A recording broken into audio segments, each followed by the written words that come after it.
Bismillahirrahmanirrahim. Assalamualaikum warahmatullahi wabarakatuh. Kembali bersama saya, Dr. Bagus.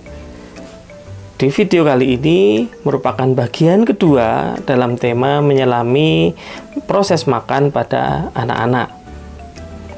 Yang belum menonton di bagian pertama, ditonton terlebih dahulu ya, supaya mendapatkan informasi yang lebih utuh.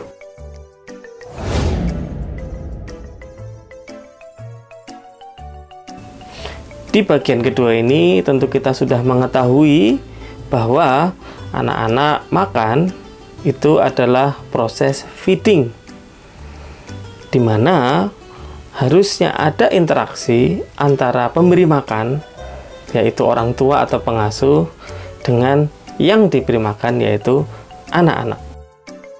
Keberhasilan proses feeding ini atau pemberian makan ini tentu sangat bergantung pada berhasilnya interaksi dan komunikasi yang terjalin antara ibu atau pengasuh dan si anak.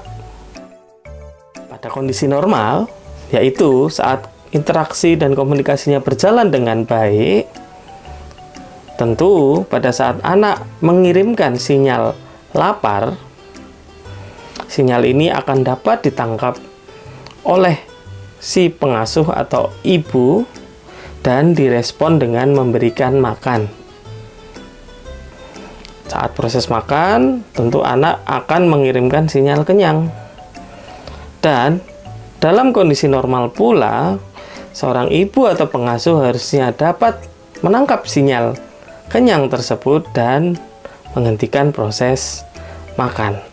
Bila proses ini dapat berlangsung dengan baik, tentu sang anak akan merasa senang dan ibu ataupun pengasuhnya akan merasa tenang juga. Tentu seorang bayi belum dapat berkomunikasi dengan berbicara pada bunda atau pada pengasuhnya, sehingga seorang bayi akan berkomunikasi dengan kita dengan sinyal-sinyal. Misalnya, seorang bayi akan menangis bila merasa lapar. Seorang bayi akan tertidur bila sudah merasa kenyang. Ini adalah contoh-contohnya. Namun demikian, menangis tentu bukan hanya dikarenakan lapar. Ini yang harus dicatat.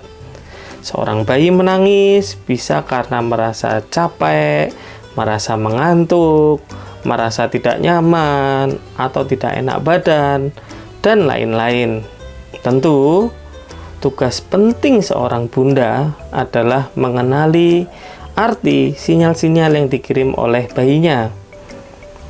Tugas seorang bunda juga mengenali arti tangisan dari bayinya. Apabila seorang bunda telah dapat mengenali arti tangisan bayinya, dan memang seharusnya seorang bunda dapat mengenali arti tangisan dari bayinya, maka interaksi dan komunikasi seorang ibu dengan bayinya akan berlangsung dengan baik, sehingga hubungan ibu dengan anak tentu akan menjadi lebih baik juga. Nah, sehingga kita jadi paham saat ini bahwa tangisan seorang bayi adalah sarana komunikasi yang paling penting bagi seorang bayi, yang wajib, yang harus dipahami oleh semua orang tua, terutama oleh bundanya. Ingat, kesalahan mengartikan arti tangisan dari bayi dapat mengakibatkan kebingungan. Bila dihubungkan dengan proses makan, seorang bayi maupun pengasuhnya atau bunda akan sama-sama mengalami kebingungan mengartikan antara rasa lapar, rasa kenyang, atau saat menangis itu yang lain ya, sinyal-sinyal yang lain, bukan makan. Bila dihubungkan dengan proses makan, kesalahan mengartikan arti tangisan ini bisa mengakibatkan seorang bayi mengalami kekurangan nutrisi maupun kelebihan nutrisi. Tentu keduanya tidak kita harapkan. Sehingga jangan sampai setiap bayi itu menangis, kita sudah melakukan otomatisasi nih di dalam pikiran kita ya. Bayi kalau menangis harus segera dikasih minum. Bayi kalau menangis harus segera dikasih minum. Tentu ini tidak boleh ya. Sampailah kita di akhir dari bagian kedua dalam menyelami proses makan anak, yang akan saya tutup dengan kembali bertanya pada Bunda. Sudahkah kita mencoba memahami arti tangisan anak kita? Video ini masih akan berlanjut di bagian yang ketiga. Mudah-mudahan informasi ini bermanfaat. Wassalamualaikum warahmatullahi wabarakatuh.